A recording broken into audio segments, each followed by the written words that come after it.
Yeah, it wasn't the start that we wanted, and it was almost a point where it was a must-win game. But I don't think there was any distraction on what needed to be done. And we've clawed our way out of bad situations before. I think we were disappointed, but we're optimistic that we could turn it around. Everybody stepped up, kind of flipped the script there on them, but everybody battled hard, and a big win. Obviously, we knew what was on the line, and make it a best of 3 here. I hope he plays. If he doesn't, I guess we'll solve that problem when we come to it. Fans are awesome. They've been awesome all year, so it's going to be huge to get back in front of them and hopefully get a win. Uh-oh. Oh, God. Is that on purpose? That's Brian Spear, our producer. That's his idea of a funny one. Chris Tanev, we all want to know, is Tanev in or out? And that's what he starts with. Gravy. Edmonton and Dallas, what a series. Take it to the floor, hoops and spurs and boots. Because it's a square dance right now, each side taking 2 steps, and that's Edmonton, where they're worshiping at the altar of Chris Knobloch. He has been unbelievable, so fans outside Rogers Place in the capital of Northern Alberta feeling hobnobby. That's what they like to say. Going to be a good one. Listen, Luke Gazdick, welcome back, Luke. I know you've got Connor Brown, your buddy's coming on the show. There's about 5,000 questions into what he's going to ask Connor. Kevin Bieksa and Kelly Rudy and David and Elliot. Every night I go on the Gardiner. They call it the Expressway, and I howl because they call it an expressway. You were in the Mile High City. 6 times you tried to get a mile high with your airplane. Over to you. Yeah, well, all we needed was John Candy for a little planes, trains, and automobiles. It was quite an adventure to get here. Yeah, the scene does shift back here to Dallas, Texas. We can tell you the Dallas Mavericks, they qualified for the NBA Final last night. The Stars looking to get one step closer to the Stanley Cup Final, albeit, though, Elliot, they have a losing record here at American Airlines Center. But all eyes, as Ron said, on Chris Tanev. Is he in? He's out there. He is taking warm-up, and we do expect him to play. This goes back to the Game 4, and he was in agony. It was kind of a weird play, David, when it happened. A lot of people were like, that doesn't look that bad. But I guess it just got him in a bad spot.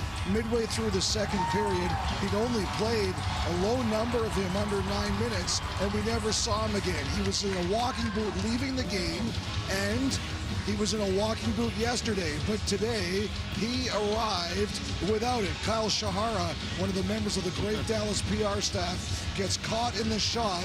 He's like Kevin Nash, just showing up. There he is.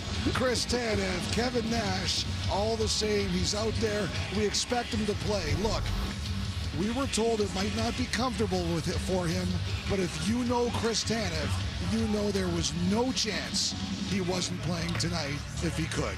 And Ron, if we're going to use a wrestling reference, he's more like the Ultimate Warrior. This is his 14th season in the National Hockey League. This is the furthest he's been in the Stanley Cup playoffs. You knew it would take a lot to keep Chris Tanev out of the lineup tonight.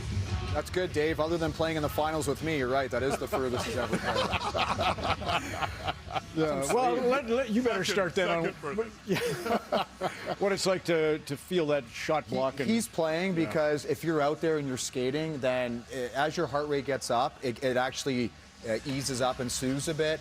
I have, and Luke has, I'm sure too, broken his foot before, and I broke my foot once in Minnesota trying to block a shot, running out to the point, little out of position, but Nick Schultz hit me, and after the period I went in, I had to take my boot off, get an x-ray. X-ray showed negative, so I played the rest of it.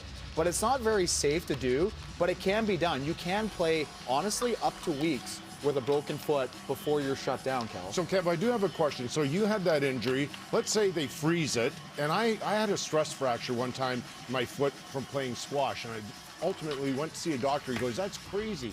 You can really do a lot of damage. So is there the risk of that if they freeze it and he's got maybe a fractured bone or something? 100%, Kel. So what the damage is, like a fracture in a bone is like a crack in it. So say like the navicular, which is this really important bone on the arch of your foot that Luke and I have both broken. If you have a little crack in there, as long as you immobilize it, it'll heal on itself over time. If you keep playing through it, you could... what's it called? Stress fracture all the way through, and now it's displaced. Now you actually crack the bone in half, and the only way that can be repaired is with surgery in the summer. So if he needs that foot surgery, you know, he's out. He's out for 6, 7, 8 weeks. So, but at this point of the season, even though Dave said he's never been here before, I think you're willing to play with anything. No, I cracked my navicular right in half, and I can tell you, Cal, that once you get it in the boot and you get your skates tied up as tight as possible, it almost cuts off the circulation. Yeah. And it almost helps you. But it's still, you're kind of leaning on the one foot. I don't know. I looked at him there. He's got the feet going. He looks pretty good. You would see, would you not grimace in pain when you first got out? It was He looks awful. He looks pretty Yes. comfortable, so that's a good sign for Dallas fans. Speaking